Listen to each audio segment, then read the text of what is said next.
pa rin siya masaya. At ang tanong, bakit hindi pa rin po siya natutuwa? Bakit hindi puno yung kanyang galak? Kasi ang nasa isip niya, kumikita lang ako 20 million Hong Kong dollars.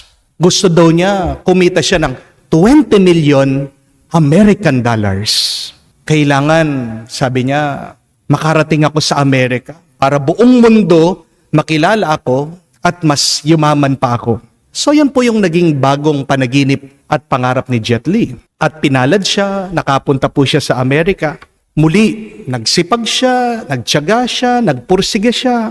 And finally, nakakuha po siya ng isang pelikula sa Hollywood.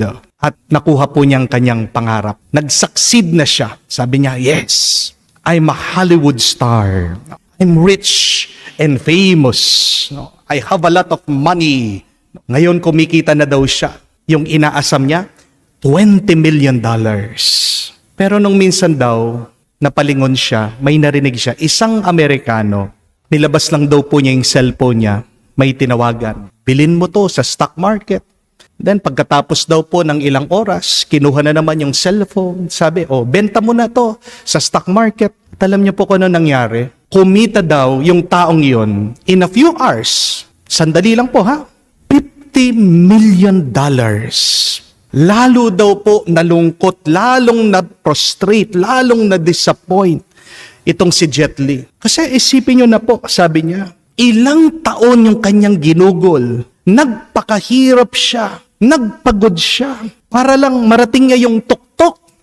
Kala niya, nasa kanya ng lahat. Pero itong isang tao, 2 tawag lang sa cellphone niya, walang kahirap-hirap, hindi man pinagpawisan, naging mas mayaman pa sa kanya.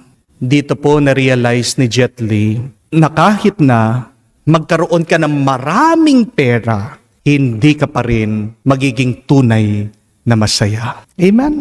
Sometimes, the desire to have more is really the reason why we suffer more. Bakit ka nagdurusa ng sobra-sobra? Baka naman dahil sa iyong pagnanasa na magkaroon ng sobra-sobra. At ito din po ang pinapaalala sa atin sa unang pagbasa sa libro ng aral or in the book of Ecclesiastes. Sinasabi po niya, walang kabuluhan ang lahat ng pagod mo. Sabi niya, magpakahirap ka man na magpakahirap, gumawa ka man ng gumawa, magtrabaho ka man na magtrabaho, wala ka pa rin mapapala. Tandaan po natin mga kapatid, kapag naghihirap kang magkapera, lalo kang mahihirapan. Hindi po magandang dahilan para mabuhay ang pag-iipon ng kayamanan at ng pera. Hindi natin makikita ang kahulugan ng buhay natin sa pagtatrabaho para lang magkapera at ng kayamanan. Remember this, understand this. Life is more than work and having money. Kasi po ang paliwanag din ng libro ng Ecclesiastes. Mula po ito sa banal na kasulatan. One generation passes and another comes. Magpakahirap ka, kanino mapupunta ang sobra-sobra mong pera? Hindi ba sa ibang tao? Ano pa sabi po ng Ecclesiastes? The more money that you have, the more people will ask for it. In other words, more money, more problems.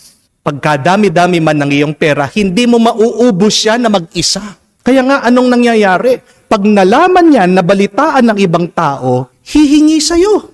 Kung hindi naman, uutangin lang nila yan. Hindi mo mai-enjoy lahat ng pera mo ng minsanan lang. Alam natin yan, hindi natin madadala lahat ng pera na naipon natin. Iiwan mo lang yan dito sa mundo.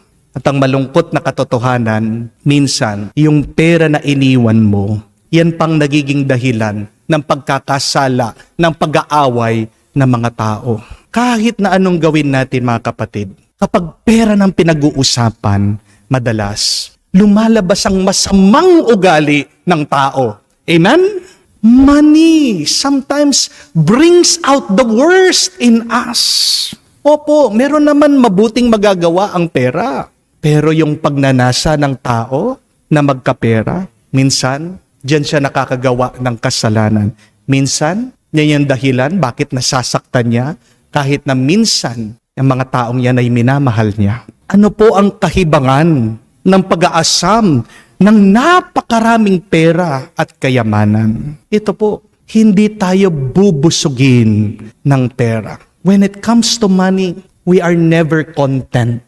It is never enough for us to have a lot of money. Hindi naman tayo binibigyan ng nagtatagal na tuwa ng pera. At hindi rin tayo binibigyan ng kapayapaan, ng peace of mind ng pera. Dahil palagi mo yang iniisip, ayaw mo mabawasan ka ng pera na pinaghirapan mo, na inipon mo. Tingnan nyo nga po, itong si Haring Herod sa nabasang ebanghelyo. Gusto daw niyang makita si Jesus. Nasa kanya na ang lahat. Di po ba? May palasyo siya, may ginto siya, ang dami po niyang sundalo, kahit sinong babae, pwede niyang makuha. Pero kahit na nasa kanya na ang lahat, makapangyarihan siya. Pero bakit pa rin gusto niyang makita si Jesus? Dahil, kung babasahin niyo po ang ibang kwento sa Ebanghelyo, sabi, nabalitaan niya yung mga milagrong ginagawa ni Jesus. Anong ibig sabihin? May kulang pa rin sa buhay niya. Hindi siya makagawa ng milagro. Sa pagkadami-dami ng pera niya, sa pagkadami-dami ng kayamanan niya, kahit na napakalakas niya, makapangyarihan niya, hindi pa rin niya kayang gawing posible yung imposible. Tanging ang Diyos lang ang makakagawa ng imposible. Amen? So, anong ibig sabihin nito? Kahit na gaano pa karami kapuno ang bank book mo, gaano pa karami ang alahas mo, gaano pa kalaki ang iyong bahay, kung wala ang Diyos sa iyong buhay, walang kwentang lahat ng yan. Malalagay at malalagay ka sa mga imposibleng sitwasyon. Pero kung mananatili ang Diyos sa buhay mo, milagro at bendisyon mismo, yan ang lalapit sa iyo. Amen? My dear friends, life becomes meaningless when we work ourselves to death and not enjoying the fruits of your labor. Wala pong saysay minsan ang buhay kung nakakalimutan natin ang Diyos. Dahil tandaan niyo po mga kapatid, yung bunga, yung produkto ng pagod mo, hindi lang galing sa iyo, galing yan sa Diyos. Dahil tinutulungan ka niya. Saan nagmumula ang buhay mo? Di ba sa Diyos? Ano po ang sabi din sa banal na kasulatan? Unless the Lord blesses the work of our hands, the worker works in vain. Walang katuturan, walang kabuluhan. Hindi magkakaroon ng bunga yang iyong pagod. Magsasawa ka kung hindi ka tutulungan ng Diyos. Kung wala ang Panginoon sa iyong buhay. Amen? Alam niyo po sa Amerika, napakarami daw pong mga mansions. Nagtatrabaho ang mga Amerikano, ang mga mayayaman, di man po sila nakatira doon sa kanilang mga mansions. Kadalasan po, nasa ibang bansa sila, nasa Europe, nasa Dubai, nasa Middle East, nasa Hong Kong, nasa Asia. Pero pinagawa po nilang napakalalaki ng kanilang mga bahay. Bahay bakasyonan.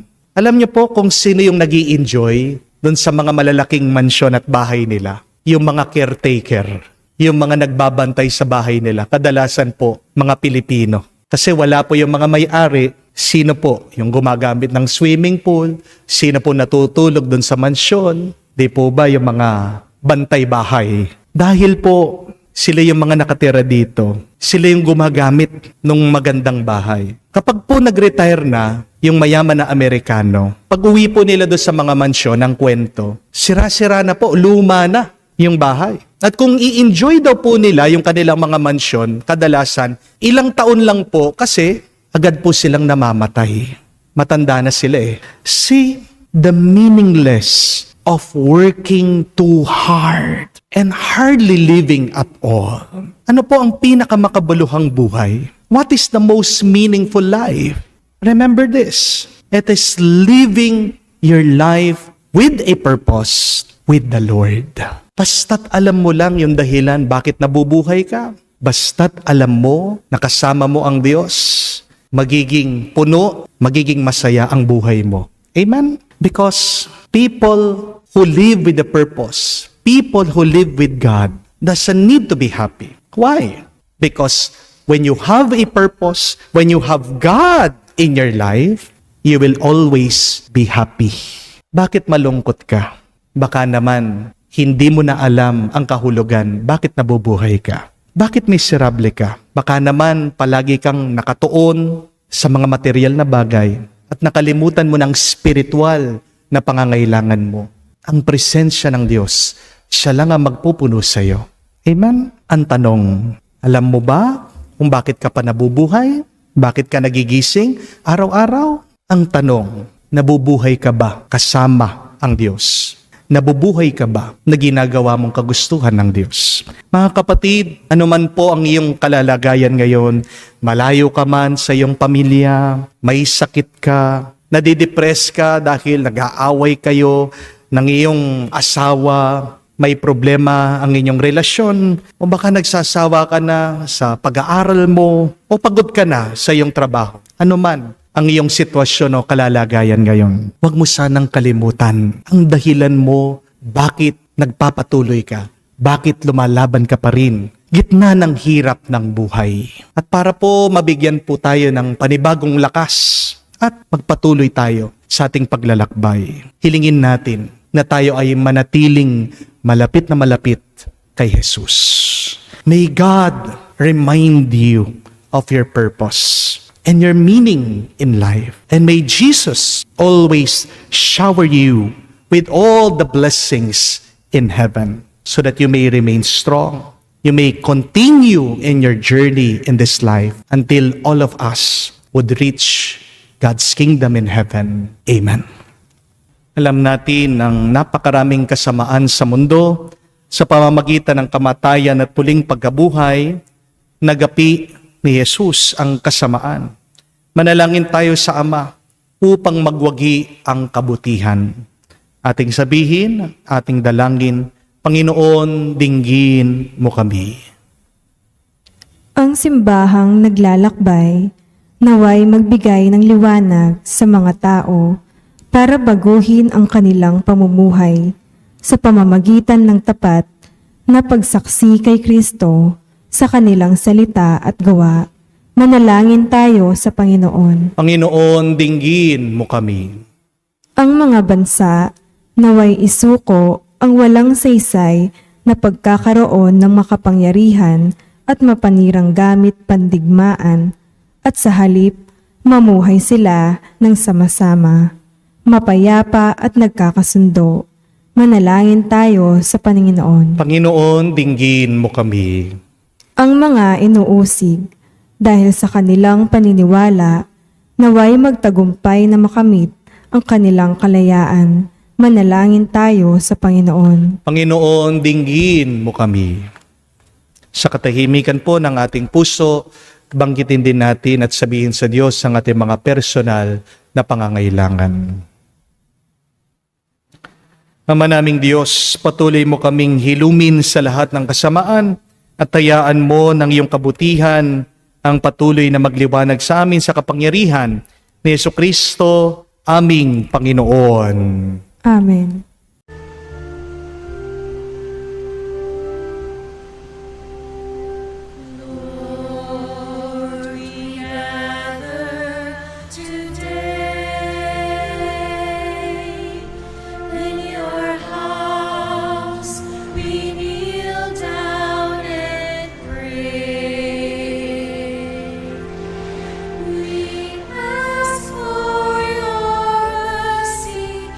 As we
Manalangin kayo mga kapatid, para ang ating mga paghahain ay kalugdan ng Diyos amang makapangyarihan.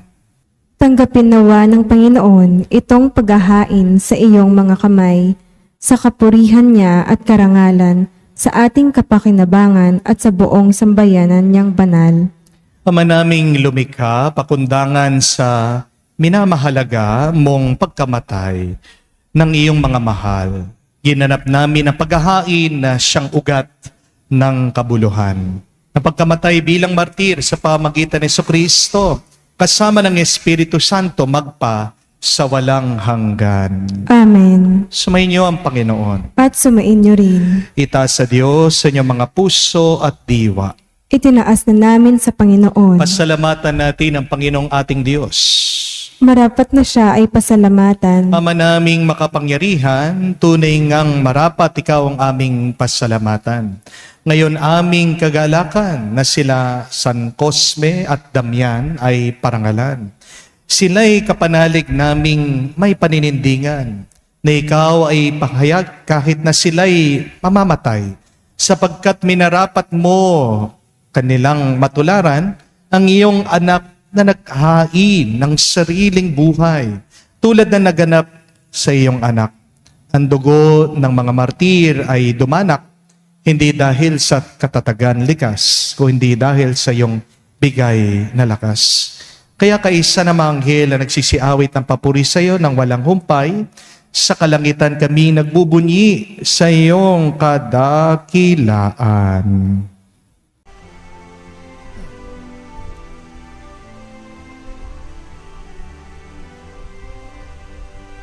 Santo, Santo, Santo, Panginoong Diyos ng mga hukbo, napupuno ang langit at lupa ng kadakilaan mo.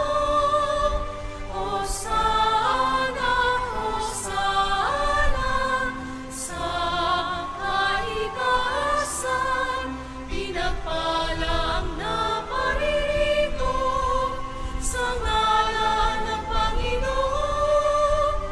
Hosana, Hosana, sa kaitaasan. Hosana, Hosana, sa kaitaasan.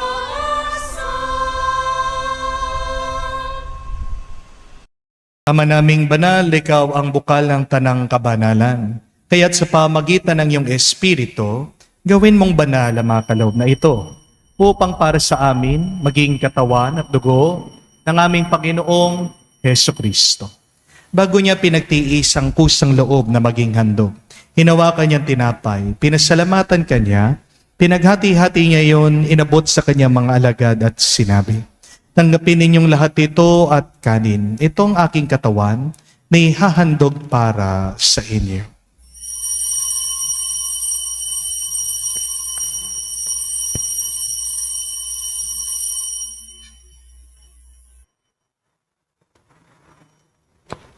Gayon din naman na matapos ang hapunan, hinawakan niya ang kalis. Muli kanyang pinasalamatan. Inabot niya ang kalis sa kanyang malagad at sinabi, "Tanggapin ninyong lahat ito at inumin.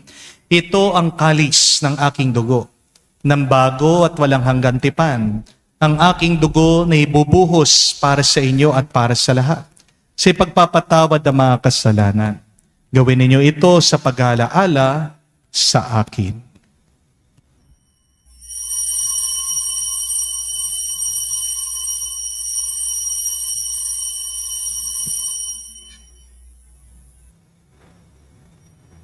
Ang misteryo ng pananampalataya.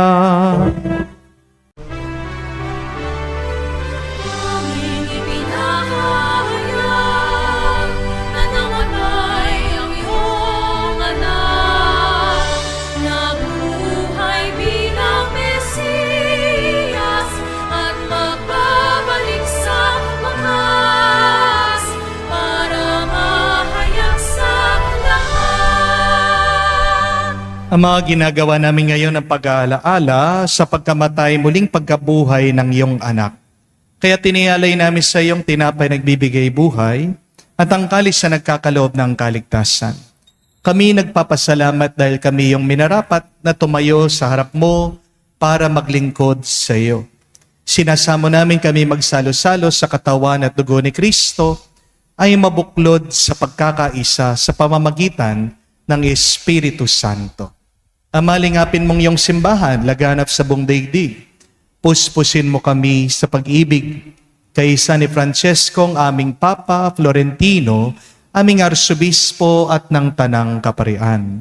Alalahanin mo rin ang aming mga kapatid na nahimlay, may pag-asang muling mabubuhay. Gayon din naman lahat ng mga pumanaw. Kawan mo't sila't patuloyin sa iyong kaliwanagan. Kawan mo't pagindapatin kaming lahat makasalo sa iyong buhay na walang wakas. Kaisa na mahal na Birhen Maria, ina ng Diyos, kaisa ni San Jose ang kanyang maligayang esposo, kaisa na mga apostol, lahat na mga banal, si San Cosme at Damian na namuhay dito sa daigdig na kalugod-lugod sa iyo. May pagdiwang nawa namin ang pagpupuri sa kararangal mo sa pamamagitan ng iyong anak, aming Panginoong Heso Kristo. Sa pamamagitan ni Kristo, kasama niya at sa Kanya, ang lahat ng parangal at papuri ay sa iyo, Diyos Ama, makapangyarihan, kasama ng Espiritu Santo, magpasawalang hanggan. Amen, amen, amen. Sa nakakagaling na utos sa turo ni Jesus sa Panginoon natin at Diyos, ipahayag natin ang lakas loob.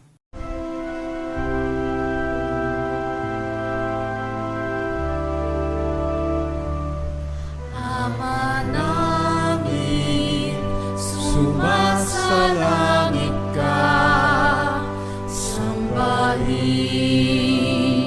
ang ngalan mo, mapasa amin ang kaharian mo, sundin ang loob mo dito sa lupa para lang sa langit. Bigyan mo kami ngayon ng aming kakanin sa araw-araw, at patawarin mo kami sa aming mga sala para ng pagpapatawad namin sa nagkakasala sa amin.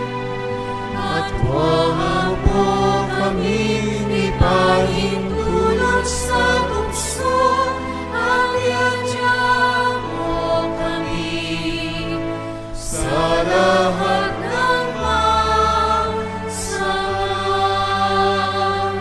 Hinihiling namin kami adya sa lahat ng masama, pagkalooban ng kapayapaan araw-araw, iligtas sa kasalanan, at ilayo sa lahat ng kapahamakan, samantalang aming pinanabikan ang dakilang araw ng pagpapahayag ng tagapagligtas naming si Heso Kristo. Sapagkat iyo ang kaharian at ang kapangyarihan at ang kapurihan magpakailanman. Amen. Panginoong Heso Kristo, sinabi mo sa iyong mga apostol, kapayapaan ang iniiwan ko sa inyo, aking kapayapaan binibigay ko sa inyo.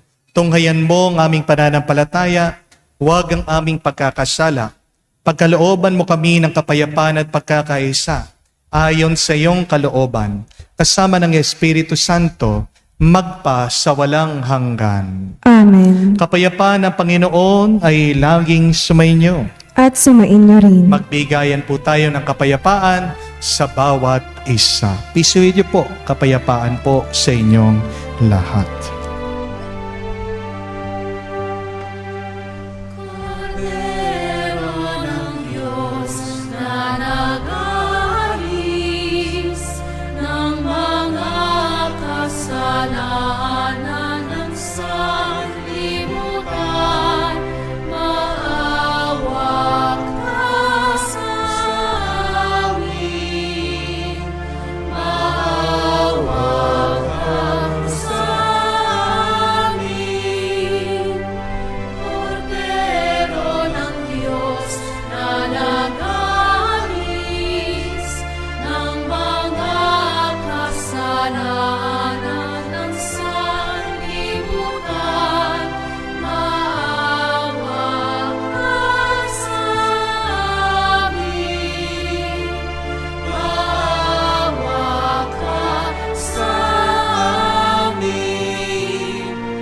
Kordero ng Diyos na nag-aalis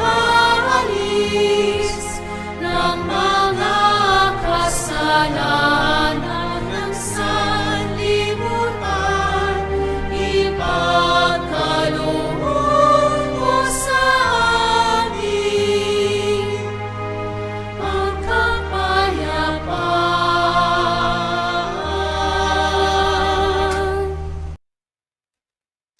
Mga kapatid, naririto ang ating Panginoong Jesucristong Kordero ng Diyos, nag-aalis sa mga kasalanan ng sanlibutan. Mapalad tayong lumalapit sa piging ng Kordero.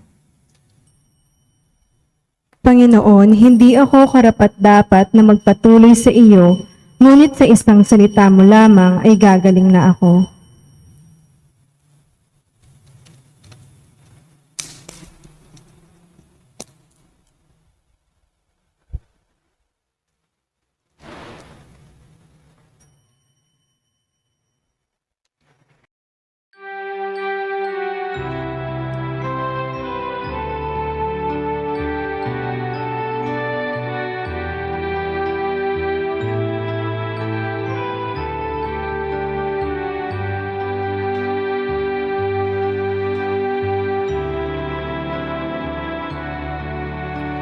Alam kong pagkatao ko,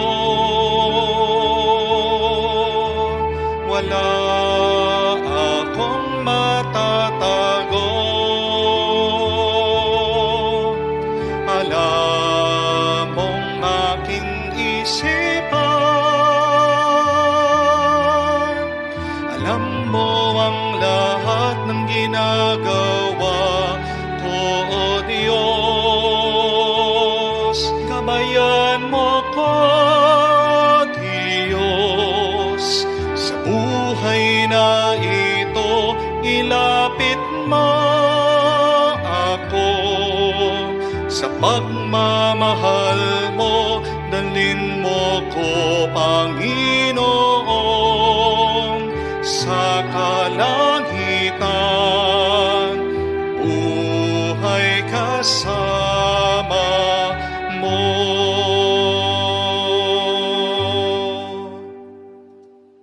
Manalangin tayo. Ama naming mapagmahal, panatilihin mo sa amin ang iyong kalooban. At ang tinanggap naming iyong bigay ngayong ginugunita, ang mga martir na sina San Cosme at San Damian, ay nagdulot nawa sa amin ng kagalingan at kapayapaan. Sa pamamagitan ni Jesucristo kasama ng Espiritu Santo, magpa sa walang hanggan. Amen. Kailangan niyo po ba ng maraming pera para maging masaya? Be honest. Try to answer that. Alam natin ang sagot, ayaw lang natin aminin. Kailangan natin ng pera. Pero hindi naman natin kailangan ng maraming pera. Walang katuturan, walang kabuluhan ang ating pagpapagod para lang magkaroon ng maraming pera. Una, dahil pagkarami-ramin man ng iyong pera, meron pa ring taong magiging mas mayaman kesa sa iyo. Tandaan niyo yun. Pero pangalawa, kahit na pagkadami-dami ng iyong pera, hindi naman lahat ng yan ay magagamit mo. At hindi naman lahat yan ay madadala mo sa susunod na buhay. Remember, you cannot buy new life. You cannot buy salvation, even if you have a lot of money. At pangatlo, more money, more problems. Alam natin yan. Kaya nga, ano ang paalaala ng Diyos sa atin? Unahin natin na hanapin, manatili sa presensya ng Diyos. Seek first the kingdom of God and everything will be given to you besides. Ang Diyos ang nagbibigay ng kahulugan sa ating buhay. The happiest people are those who live life with a purpose. At ang mga pinakamasayang tao ay ang mga taong nagbibigay Ang mga pinakamiserableng tao ay ang mga taong madamot, nagtatago, makasarili. Hindi po ba? What is true wealth? Hindi kayamanan yung inipon mo. Ang tunay na kayamanan na mananatili sa iyong kaluluwa ay yung kayamanan na iyong binigay at binahagi. Kaya nga po, ang assignment natin ngayon, unang-una sa lahat, pasalamat tayo. Mag-appreciate naman tayo sa kung ano ang binigay ng Diyos sa atin. Hindi lang naman pera ang ating blessing. Pangalawa, huminto muna po kayo. Relax ka lang. Pahinga ka muna. Huwag mong papatayin ang iyong sarili sa pagtatrabaho. Pero, habang ikaw ay nagpapahinga, maghanap ka naman ng bagay sa iyong buhay na pwede mong ibigay at ibahagi sa iba. Ng mga bagay na nakaimpok sa ating mga kabahayan, sa ating mga kagamitan na hindi natin ginagamit, hindi ang kayamanan. Ang tawag dyan ay basura. Amen? The things that you do not use, that you store away, is not a treasure, but it is actually garbage. Subukan niyo po. Magbigay kayo, magbahagi kayo. Anong tuwa, anong galak ang inyong mararamdaman. So, my dear friends, please be thankful to God, rest in God, and give. This will add more joy to you, add more peace to your life. Sumainyo ang Panginoon. At sumain niyo rin. Kayo ay basbasan ng Diyos, makapangyarihan sa lahat, sa ngalan ng Ama, ng Anak, ng Espiritu Santo. Amen. Ang ating misa ay natapos na. Humayo kayo sa kapayapaan ni Kristo. Salamat sa Diyos.